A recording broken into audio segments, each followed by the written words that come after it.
Olá, eu sou Elton Simões Gomes, esse daqui é o Deu Tilt, podcast do UOL para os humanos por trás das máquinas. Olá, eu sou o Diogo Cortiz. O canal UOL está completando 1 ano e para celebrar essa data, a gente está fazendo aqui uma dança das cadeiras entre os apresentadores. E para celebrar essa ocasião, a gente não poderia ter alguém melhor, né, Diogo? Isso, e nesse episódio a gente recebe aqui Facundo Guerra, que é empreendedor, criou mais de 20 negócios na cidade de São Paulo e ele é apresentador de um programa aqui no UOL também, o Divã de CNPJ. Facundo, seja super bem-vindo a Deu Tilt. Obrigado, uma honra como colega e fã do programa de vocês. Acompanho sempre e acho que a gente estava conversando aqui antes da gente abrir o microfone, que você não sabe sobre tecnologia, você fica obsoleto, né? Você perde contato com a ferramenta do teu tempo e acaba envelhecendo mais rápido. Então, sou fã do Deu Tilt. Facundo, muito obrigado por estar por aqui. Vamos direto pro papo que a gente tem muita conversa para desenrolar. Bora!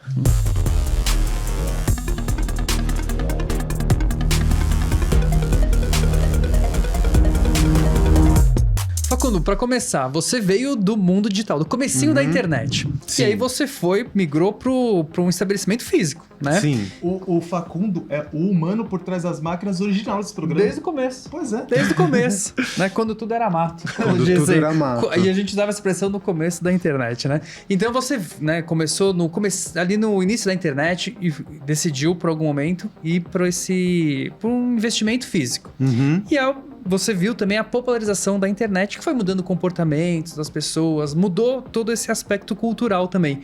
Como que você viu que impactou o seu negócio nesses últimos 10, 15 anos? A tecnologia acelerou? O que aconteceu? Cara, aconteceu muita coisa, né? Eu comecei a mexer com internet na década de 90 ainda, estava fazendo pesquisa, eu sou engenheiro. Então, meu contato com a tecnologia veio muito cedo na minha vida.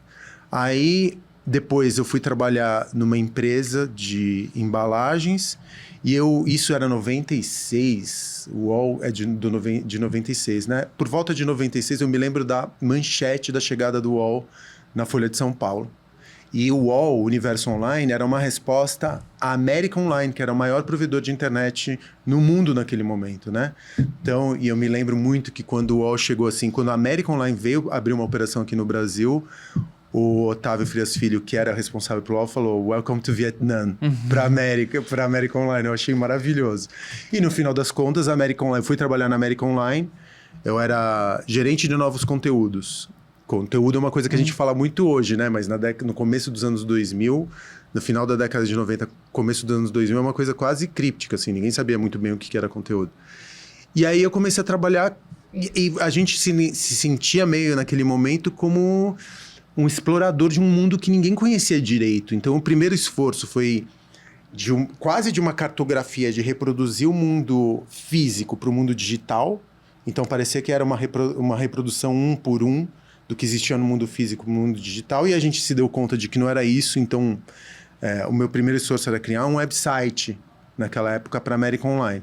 Um diretório online de todos os produtos que a gente tinha. Aí depois a gente entendeu que era uma linguagem que era um meio que tinha uma linguagem própria. E é muito engraçado que até hoje a gente tem a iconografia vem do mundo físico, né? Apesar de não ter qualquer tipo de relação, a gente ainda usa elementos do mundo físico quando a gente faz essa tradução para o digital. Aí depois eu abri a boate, naquele tempo as boates eram redes sociais. Isso que ano? Começo dos anos 2000, final da década de 90, começo dos anos 2000. Porque a boate, ela tinha um determinado tipo de música, ela tinha um determinado código de vestimenta, ela tinha um determinado tipo de droga, ela tinha uma estética de existência. Então, todas as pessoas que frequentavam aquele determinado espaço físico, tinham algo em comum. Você tá me dizendo que você inventou a rede social before it was cool? As boates inventaram as redes sociais. Elas eram nós de rede, de pessoas que usavam compartilhavam quase uma estética de existência. Isso antes de existir rede social. E aí, quando chegam as redes sociais, meio que tudo começa a desmontar.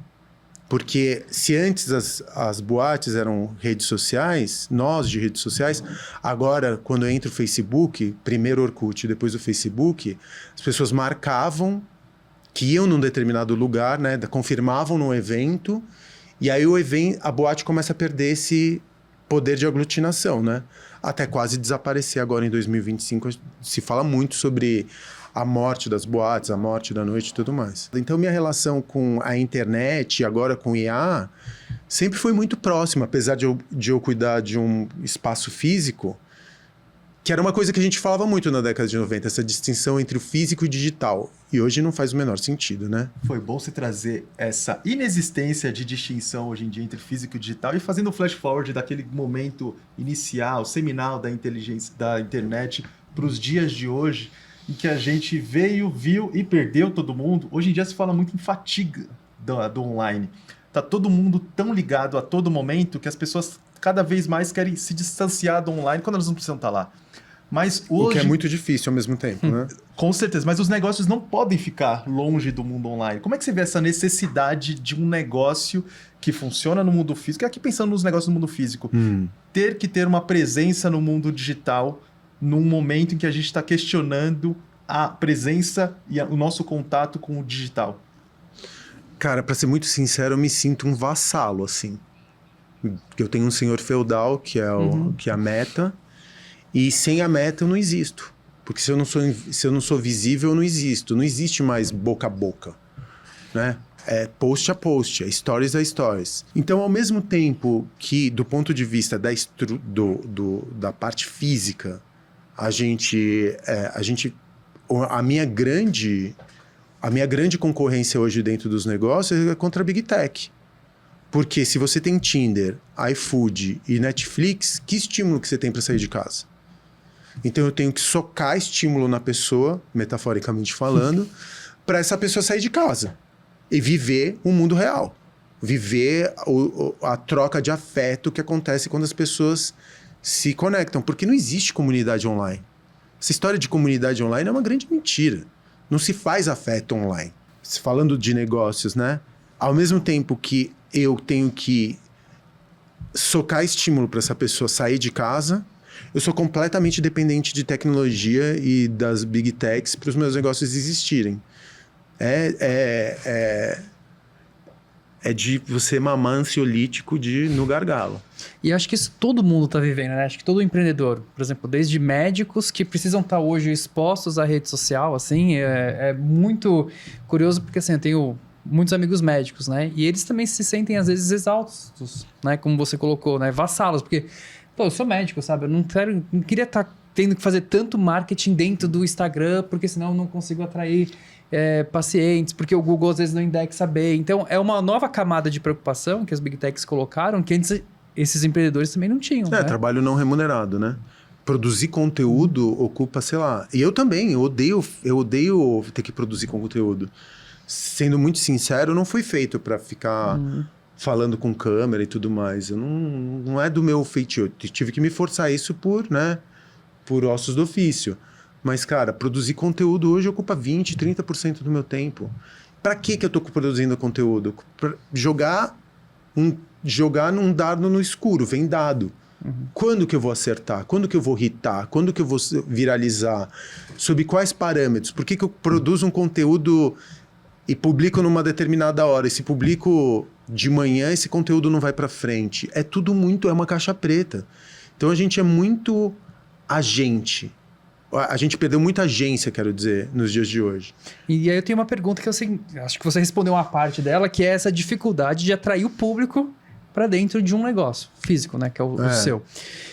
Mas quais estratégias que dá para utilizar para manter essas pessoas voltando, assim? Você tem algum tipo CRM, algo nesse sentido que você consegue atrair, ou é pelo serviço, é pela experiência? Cara, assim, é alguma combinação? Eu tenho um esforço no começo de criar, eu acho que é uma percepção quase psicológica. Se eu tô cobrando R$20, R$30 num drink, a pessoa tem que perceber R$60 na boca dela. E o drink, o produto transcende aquilo que eu sirvo. Então, para mim, o drink não é o líquido que eu coloco dentro da taça. Para mim, o drink é o gelo, a taça, a luz, a música, as pessoas que estão ali dentro. Eu tenho que construir uma quantidade de... Antigamente, sei lá, há poucos anos, só o líquido ou só o produto bastava. Hoje eu tenho que acumular uma quantidade de camadas de experiências e atributos ao produto, e a pessoa tem que sair de lá melhor do que entrou, enfim, é muito mais difícil. Então, respondendo a tua pergunta, você fazer com que a pessoa volte é trabalho não adianta você colocar lugar... Eu odeio, por exemplo, o termo instagramável. Nossa. Odeio. E você fazer um lugar instagramável que as pessoas tirem fotos bonitinhas não vai te sustentar. Você tem que construir uma experiência coesa, e outra palavra que eu também não gosto muito que é experiência, mas você tem que construir um produto coeso para que as pessoas gastem 100, 150 reais e saiam com a impressão de que receberam 1.000. Aí elas voltam. Tem algum momento em que a produção de conteúdo para fisgar aquele cliente, fazer com que ele, pelo amor de Deus, saia de casa e experimente tudo o que você está construindo dentro do seu estabelecimento físico, do gelo até o ar que ele está respirando lá.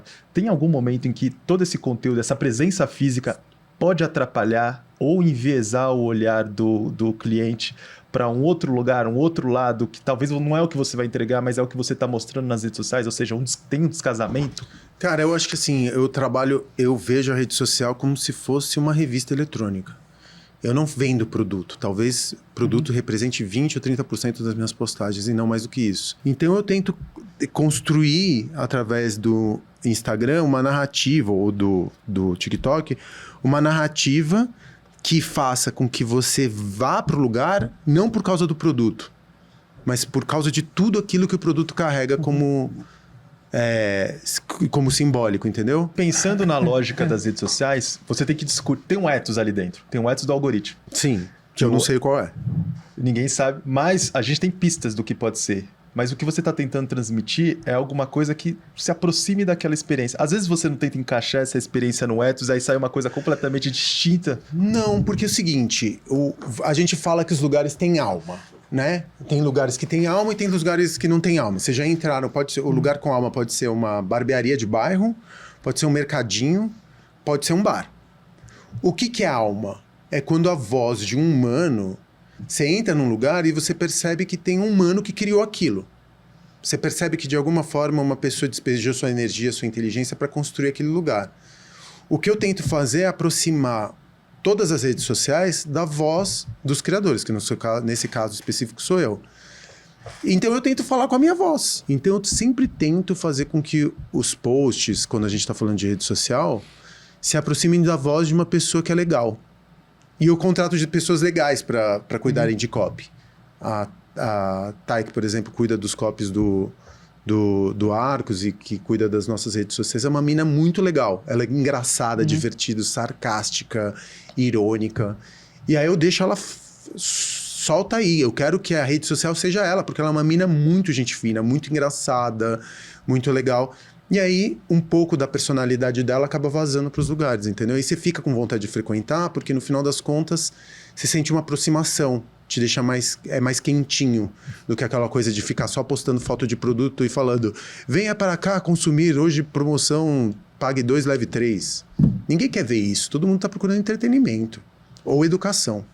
Isso é um fenômeno que está chegando em todas as outras indústrias também, porque hoje a gente vê esse fenômeno dos CEOs influencers, né? Então, acho que um caso emblemático no Brasil é o da CIMED, né? Que a CIMED virou muito a cara do CEO ali, né? Então, acho que ele criou esse laço. Hoje as pessoas, elas se sentem mais próximas disso. Esse movimento que você está falando também, pegando grandes corporações que, sabe, vende, tipo, remédio, e de repente criou quase que um laço afetivo por conta dessa criação de uma narrativa em torno da marca e de expor a uma pessoa, né? Criando esse vínculo quase que afetivo que a rede social dá essa sensação, né? De ter de uma relação parasocial. Mas hoje em dia todos nós somos produtores de conteúdo.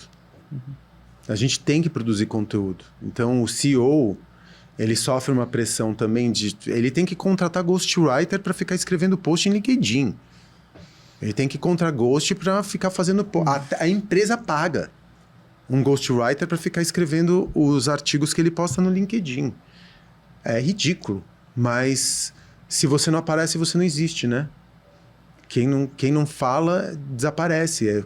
Fica completamente invisibilizado.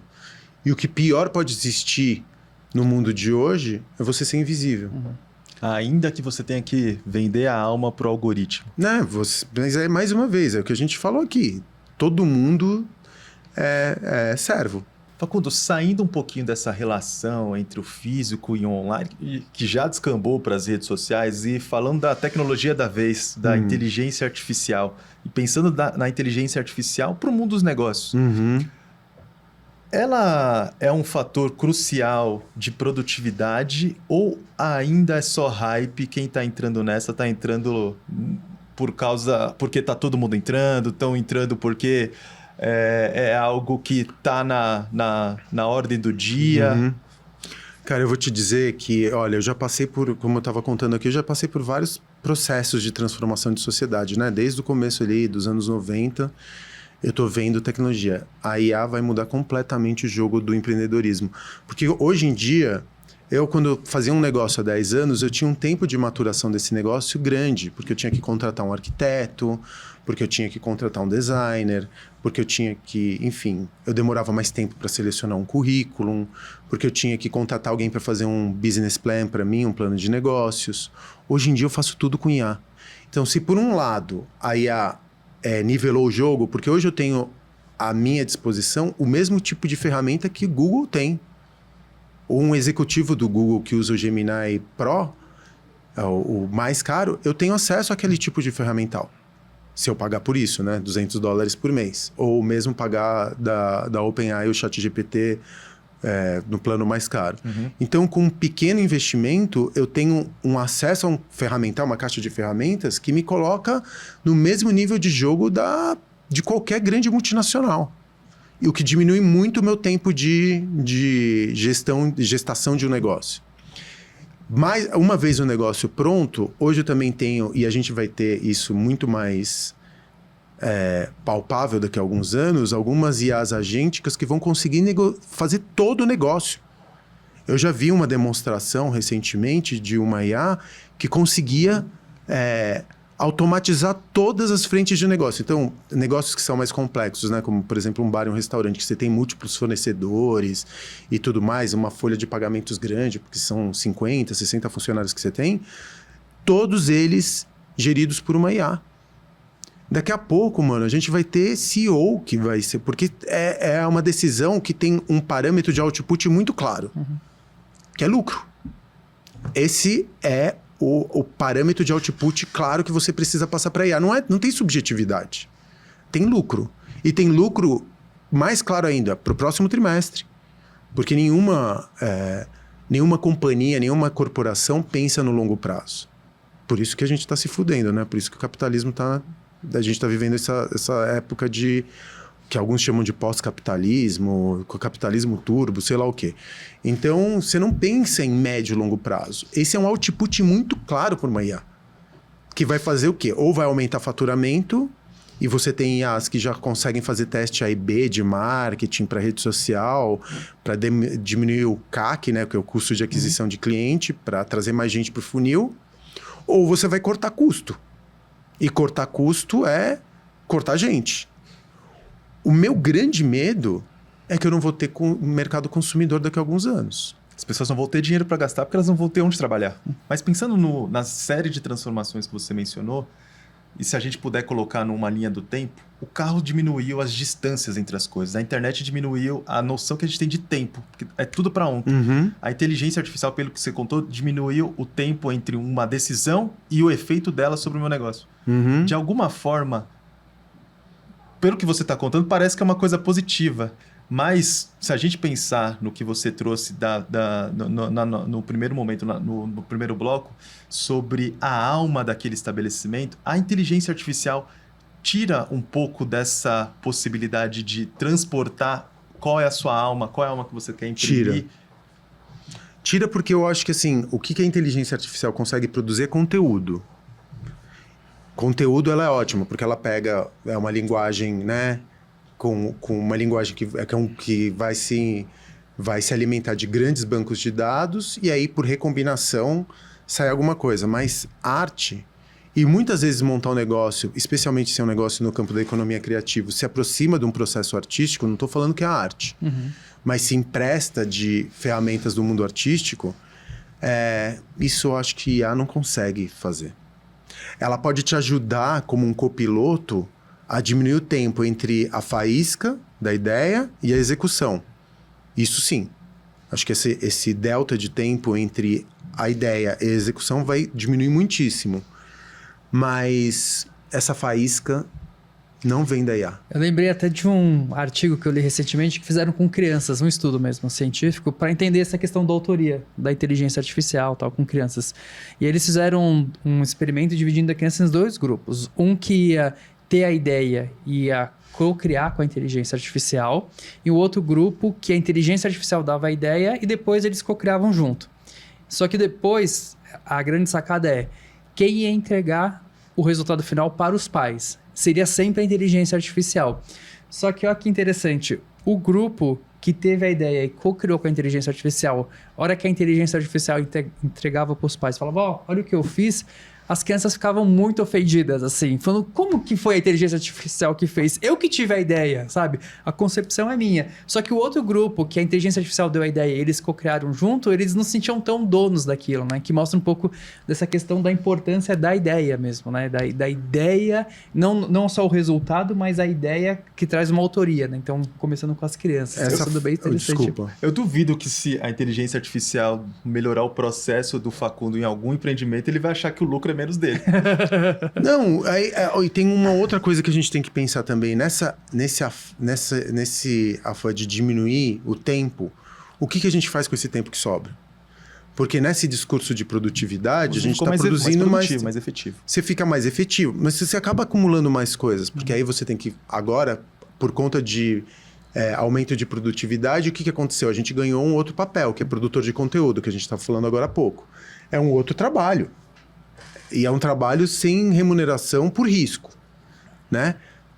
E aí, a gente vai diminuindo, porque a gente vai fazer o quê? Vamos ter escala 4x3? Vamos trabalhar 4 horas por dia? O que você vai fazer com esse tempo extra? Eu acho que a maior falácia que tem é que a IA vai te dar tempo livre. E, na verdade, esse tempo livre, dado o cenário que a inteligência artificial está vindo com uma narrativa super competitiva de produtividade, quer dizer, você pode até, uma tarefa que você fazia 8 horas, você faz em 2, as outras 6 você não vai para a praia. Você vai ver que os seus concorrentes, outras pessoas estão fazendo mais coisas e você vai... Ou o empregador vai demitir 4 pessoas e você vai acumular todas essas funções. Ou se você é um empreendedor, você vai fazer mais. Por isso que a gente fala que você não vai ser substituído por IA, você vai ser substituído por uma pessoa que sabe usar IA. Não é esse o discurso da indústria? Essa pessoa que sabe usar IA vai tomar o trabalho de 3 pessoas, porque ela vai produzir 4 vezes mais. E aí 3 pessoas vão ficar sem emprego. O que me faz pensar que, infelizmente, se me perguntassem há 5 anos, todo mundo pode empreender? Eu falava, não. Você precisa ter, resiliência, tem que ter dinheiro, você tem que ser privilegiado, porque empreender não é fácil, que papapi, que papapá. Hoje em dia, qual a alternativa que você tem? Se não for o empreendedorismo, que é uma coisa muito nociva também. Eu não estou aqui edulcorando, romantizando o empreendedorismo. Porque eu acho que muitas vezes é um capitalismo sucateado, né? Porque você não tem nenhuma garantia de nada do que você está fazendo que aquilo vai dar certo. E muitas vezes aqui no Brasil não dá. Mas se não for para aí, você vai correr para onde? Me diga. O que você faz? A gente falou de coisas que o capitalismo persegue há tempo. Produtividade, eficiência. Uhum. Mas a inteligência artificial não trouxe nada de ruim, nada de... não dificultou a sua vida? Não, como empregador, só me fez ganhar mais dinheiro. Eu tô falando de uma perspectiva não de empregador aqui, não de um capitalista dono de um boteco. Sim. Eu tô falando da perspectiva social. Do ponto de vista das pessoas, é horroroso, mas do ponto de vista do capitalismo, do capitalista é maravilhoso. Efetivamente eu vou ganhar mais dinheiro, porque eu vou demitir. Você já chegou no ponto de demitir alguém por conta da inteligência artificial ou ainda não? Ainda não, porque, por incrível que pareça, os pequenos negócios têm uma adoção muito mais lenta. Sim. De IA. Mas eu já comecei a mandar umas mensagens, assim. Eu tô mandando mensagem. Eu tô falando que, ultimamente eu tenho, por exemplo, vamos fazer campanha, né? Fotos. de drinks, por exemplo. Eu fico perguntando para minha gerente o tempo inteiro, para você fazer uma campanha, você vai gastar, sei lá, 10, 15 paus. Eu fico falando para minha gerente, me prova que isso não pode ser feito por IA e aí eu libero a grana. Se ela me provar que não pode ser feito por IA, eu libero. Senão, não. Vai usar o Nano Banana aí para fazer esses posts. Tô tirando dinheiro, tô tirando o provento de um fotógrafo, né? E assim sucessivamente. Então, daqui a pouco eu vou... Tem marca que eu já fiz com IA. Tirei grana de um designer. Teve 3D que eu fiz a partir de planta baixa que o arquiteto rascunhou para mim. Tô tirando dinheiro de um modelista de 3D. Já comecei a fazer. Eu tenho muito mais controle, no final das contas, e eu não tenho que negociar com outra pessoa. Esse é o lado bom do ponto de vista do capitalista. Mas, por um outro lado, o que a IA é urgente e que a IA não vai te ensinar é o prompt. Você tem que saber muito bem o que você quer. E você tem que saber muito bem o que perguntar. E você tem que saber muito bem qual que é o problema que você quer resolver. Porque a IA é uma página em branco.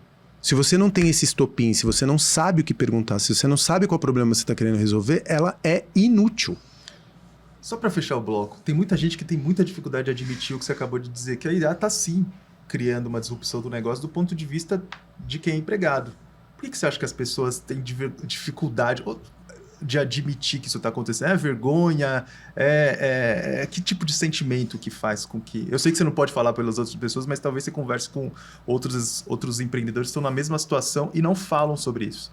Que não falam porque estão começando a usar IA para diminuir o trabalho... Para diminuir o custo que eles gastam com outros empreendedores. Cara, é capitalismo. Eu não tenho por que e também, por um outro lado, como a gente estava falando, o capitalismo é viral, é muito simples, é um vírus, né? O que eu tenho que fazer? Maximizar lucro. É óbvio que eu vou maximizar lucro sendo empreendedor e estando à frente do meu negócio e tendo o meu rosto, porque o empreendedorismo é um negócio com rosto, né? Com um CPF.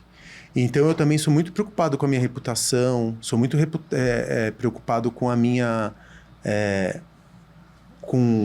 a maneira como as pessoas vão... Eu não tenho o luxo do anonimato, entendeu? Como grandes capitalistas têm. Então, eu sou um dono de boteco, né? Pequeno empreendedor. Vamos lá. Mas esse jogo que eu tenho que jogar é um jogo de lucro. Porque já é muito difícil fazer lucro no Brasil. Pequeno empreendedor aqui no Brasil, ele quebra...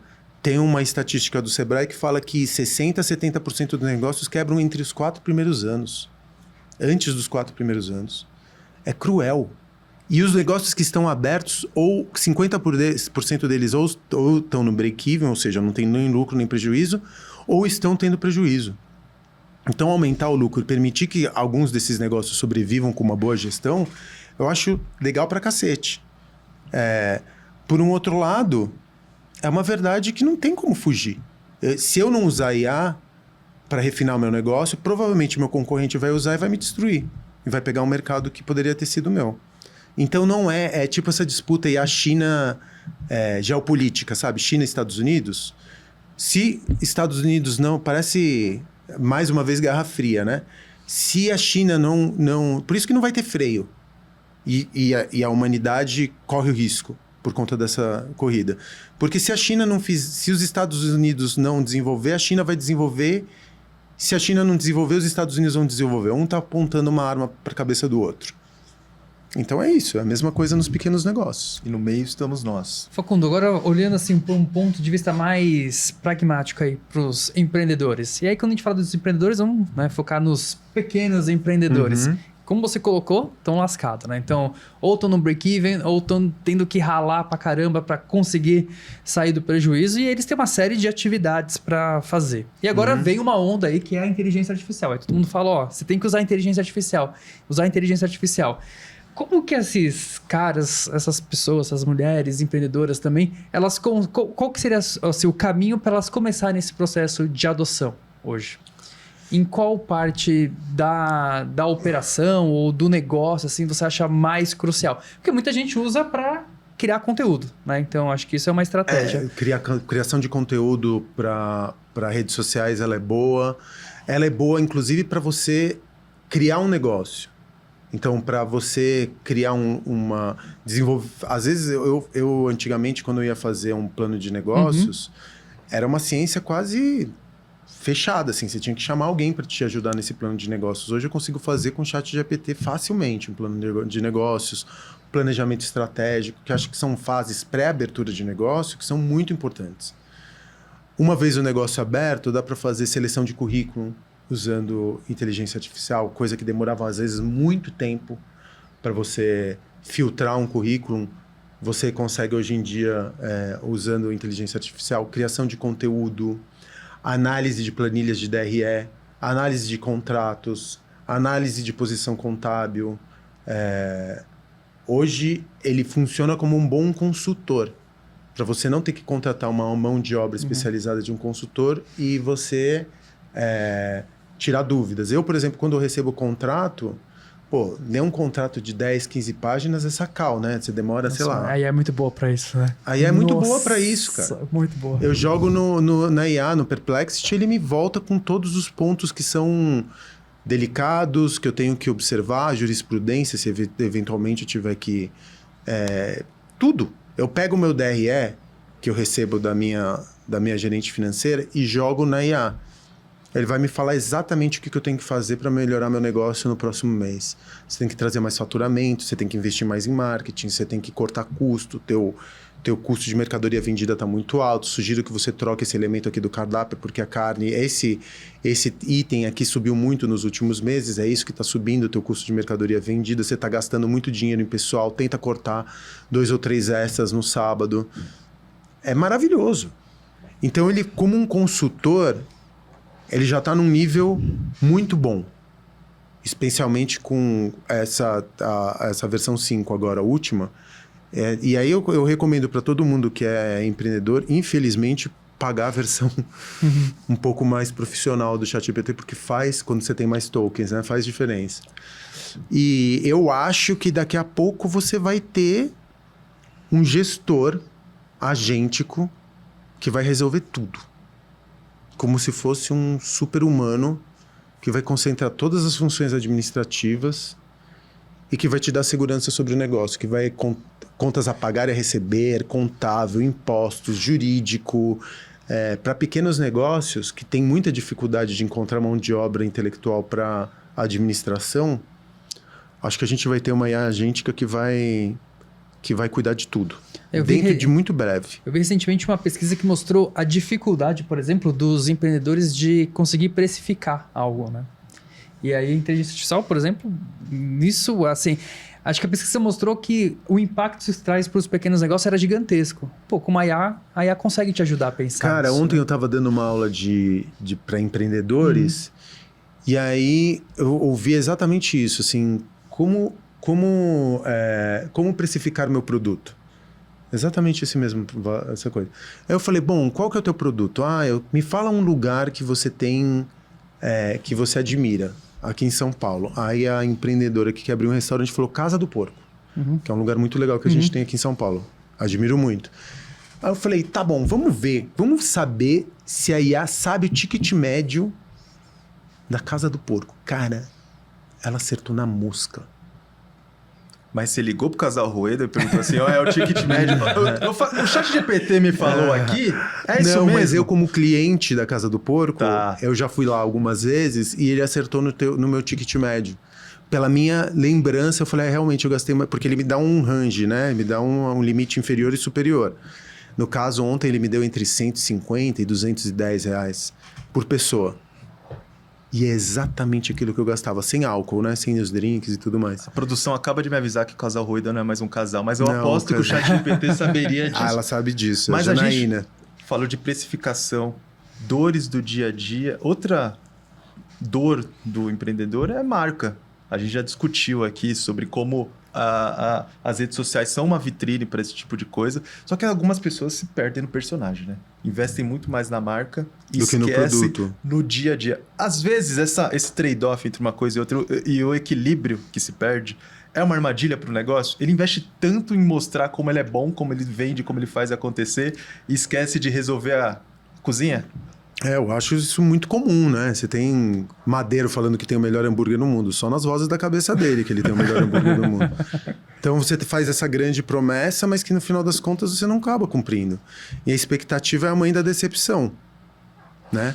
Você faz uma promessa muito grande e não entrega às pessoas essa diferença entre expectativa e realidade dos fatos, quando você tá lá dentro do lugar, as pessoas se sentem muito traídas, cara. E é só você ter um pouco de empatia. Ganhar uma grana hoje, qualquer R$1.000 tá difícil. Não é fácil, especialmente para classe média, que está sendo espremida. O que dirá para a classe pobre, né? Trabalhadora, né? Os menos favorecidos. Mas para nós que somos da classe média, eu acho que já escapei da classe média. Mas para as pessoas que são da classe média, você conseguir investir em entretenimento está cada vez mais difícil. Outro dia a gente estava falando, né? Viralizou no Instagram um post que falava que a noite estava morrendo. Não é verdade. Eu não acho que a noite está morrendo. Eu acho que está muito caro para sair à noite. Então essa nova geração que não está conseguindo emprego, porque a IA está ocupando os primeiros... o ponto de entrada dentro da corporação, não tem dinheiro para sair, mano. Você vai gastar... Eu tô falando, vai na Casa do Porco, um jantarzinho, 200 conto. Foi o que o ChatGPT disse? Foi. E é pela nossa experiência. Uhum. Você vai sair à noite para tomar uns drinks, tomar uns goró, você vai pegar Uber. Você vai lá, come num restaurante em Pinheiros, ou na Santa Cecília. Nossa, eu não tô falando... Só de falar isso eu já fiquei mais pobre. No mínimo 100 pau um prato. Hã? É no mínimo 100 pau. Um prato. Entre 80 e 100. Entendeu? É difícil encontrar um lugar que não tenha um preço entre 80 e 100. Você vai gastar com 15% ou 13%, mais o Uber de ida e de volta, que aí você vai gastar entre 35 e 40 reais por perna. O estacionamento, que é 50 pau, mano, você deixa 250 conto numa saída. Se você estiver fazendo um date, você tem que pagar a conta toda, porque senão, né, que você não é um cavalheiro.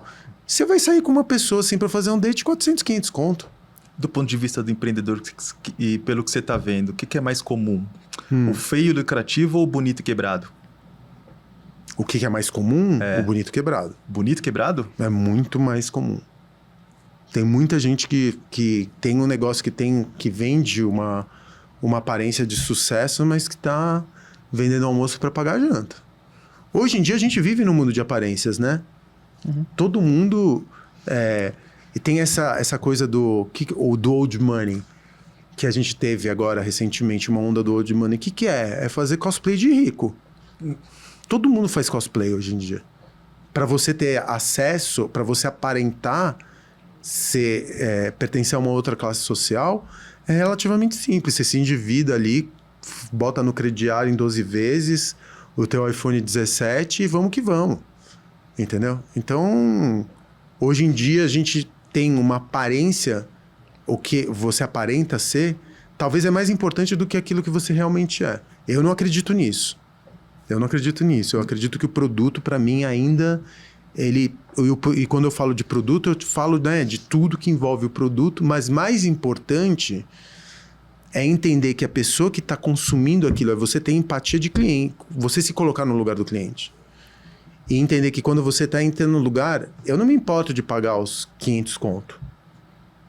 Graças aos céus, graças aos orixás, eu posso pagar esses 500 contos no jantar. Mas eu fico verdadeiramente ofendido se eu recebo 200 de valor. Se o prato é mequetrefe... E acontece muito, né? Acontece muito. De você sair do lugar e falar, porra, mano, isso aqui não valeu 500 reais. É a pior expectativa. Assim, quando a expectativa tá lá em cima... E você sai e vem uma decepção fodida, entendeu? Então, eu acho que o que tem de mais comum é isso. Do contrário, tem lugares que você vai, gasta 100 reais, 150 reais e sai falando, caralho, vou desabotoar o botão aqui da minha calça. Comi bem, comi sem pretensão, fui bem atendido, tive uma noite memorável. E é isso. E aí, retomando esse ponto, acho que a gente estava discutindo aqui, né? Dessa transformação que o mercado está passando, da inteligência artificial chegando, né? Desse enxugamento que, obviamente, o mercado de trabalho também deve passar. Você vê hoje como o empreendedorismo como uma coisa, assim, inadiável? Como uma alternativa para as pessoas? Infelizmente, eu já não acho nem mais que é alternativa, cara. Eu acho que quem está empregado precisa começar a pensar num mundo sem emprego. Infelizmente. Porque é uma disrupção completa das relações trabalhistas, da maneira como a gente troca valor. Eu acho que é uma coisa muito, muito preocupante. E ser empreendedor, eu vou te dizer, eu falo isso de cátedra porque eu tenho 20 anos nas costas. É uma merda.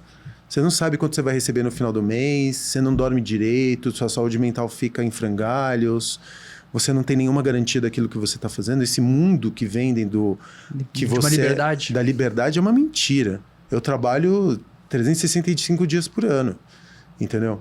Férias eu estou respondendo WhatsApp e e-mail. Eu não me desconecto nunca. Eu não vou dizer que eu não sou feliz. É a vida que eu escolhi para mim. Mas eu não recomendaria essa vida para qualquer pessoa. E infelizmente não vai ter escapatória. Se você não começar a empreender agora, no sentido de pelo menos estudar um mercado, de começar a encontrar um problema, de desenvolver um produto para resolver esse problema, se você não começar todas essas etapas pré-abertura de um negócio, enquanto você está empregado, vai doer muito quando você perder emprego. Porque hoje os empregos são tão mal remunerados que ninguém consegue ficar 3, 4, 5 meses sem trabalhar. O pulmão das pessoas de economia não ultrapassa 6 meses. A poupança é muito baixa no Brasil. Né? A gente tem um endividamento alto e poupança baixa. Então uma pessoa... E cara, não tem nada mais dolorido do que você ter que recuar dos prazeres que você adquiriu. Né? Aquela história do o paladar não retrocede. Uhum. Cara, eu já experimentei isso.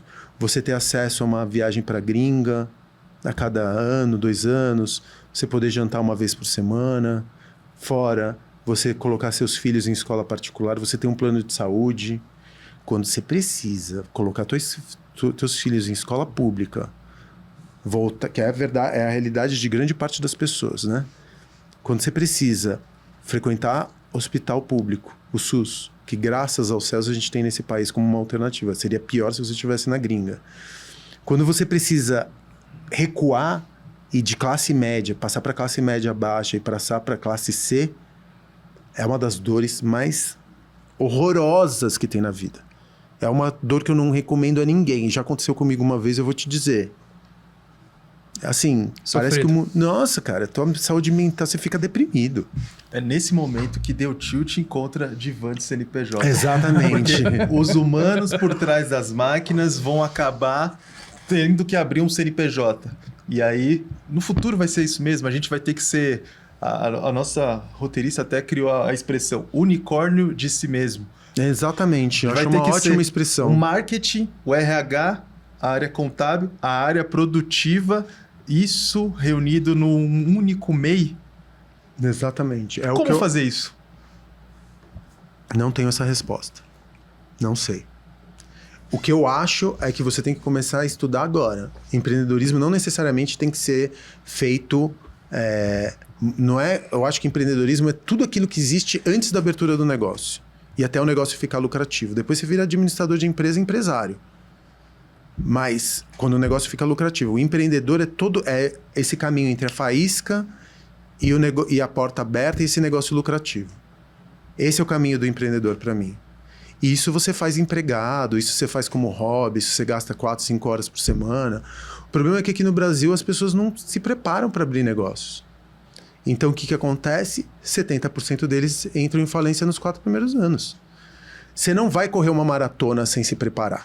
Você não vai casar sem se preparar. Você não pode abrir um negócio sem se preparar. Talvez é uma das decisões mais importantes da tua vida. E mais arriscadas. E as pessoas não se preparam para fazer isso. É uma doideira. Eu acho um absurdo.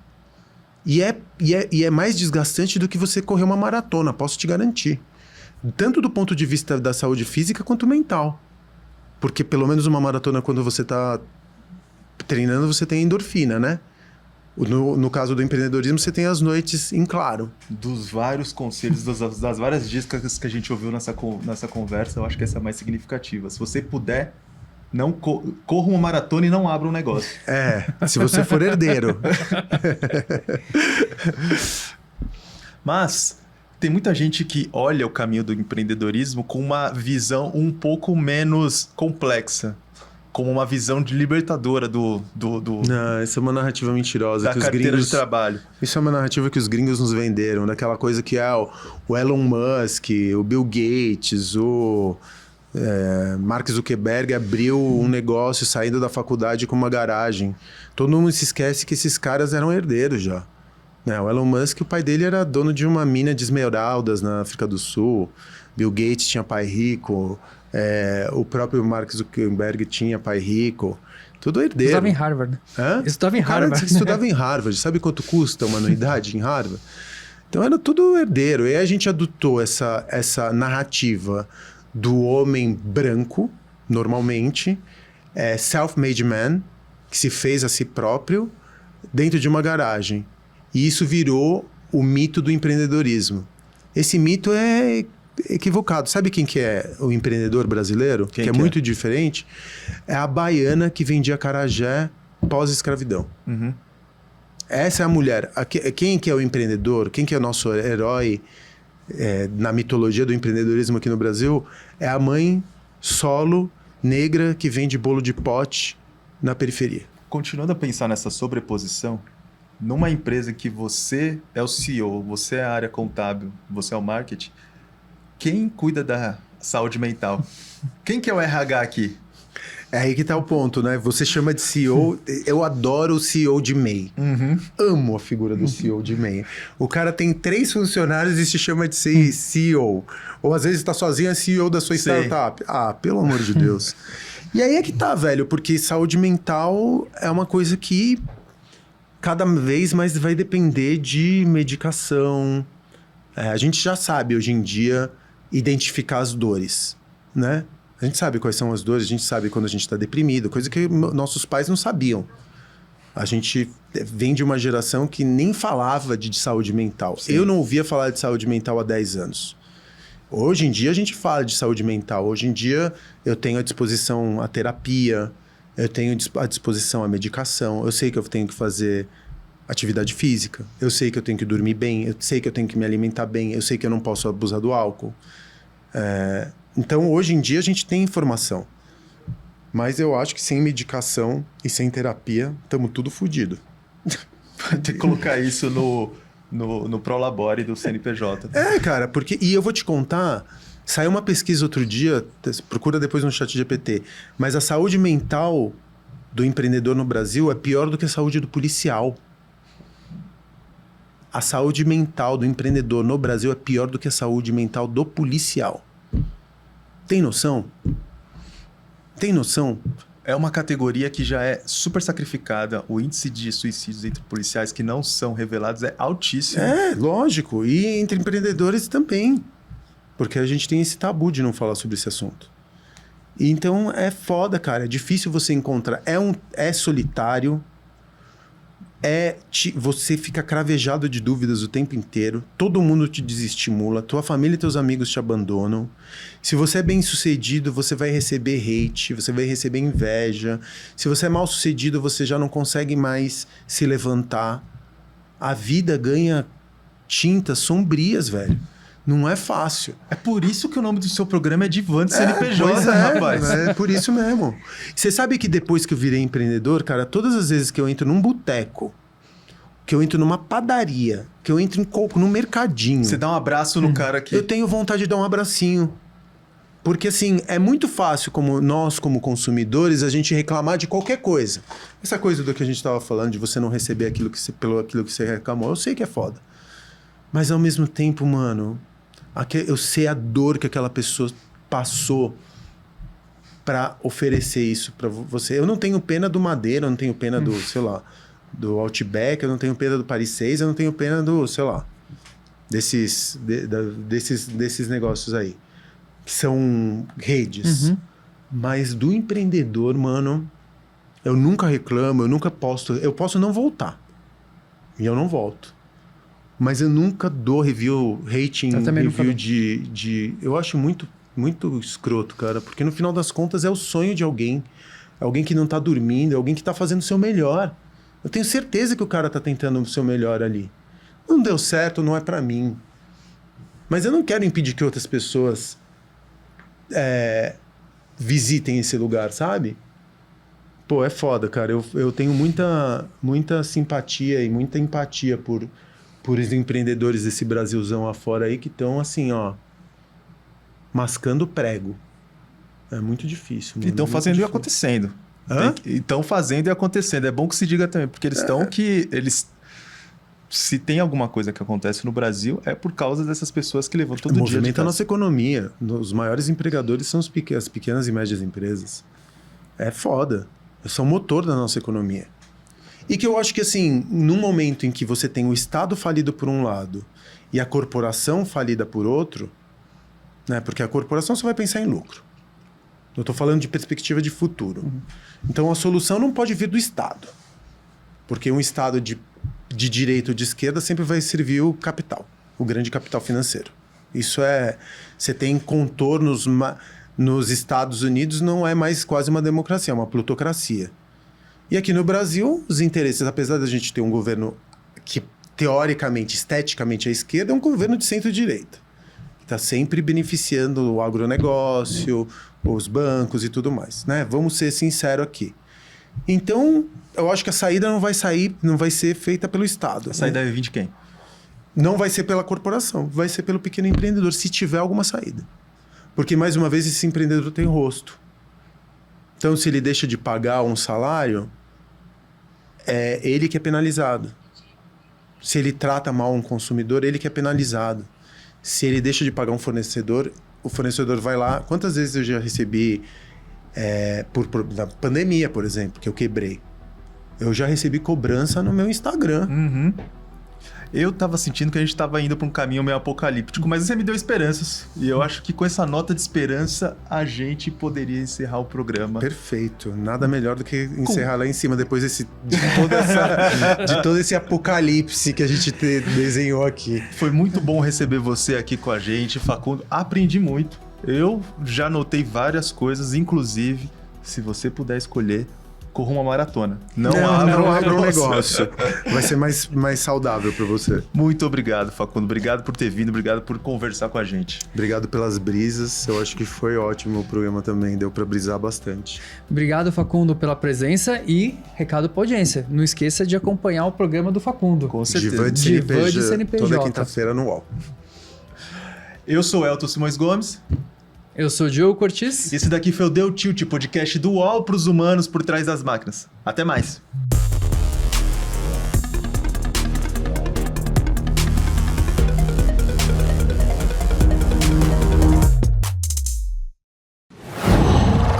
UOL.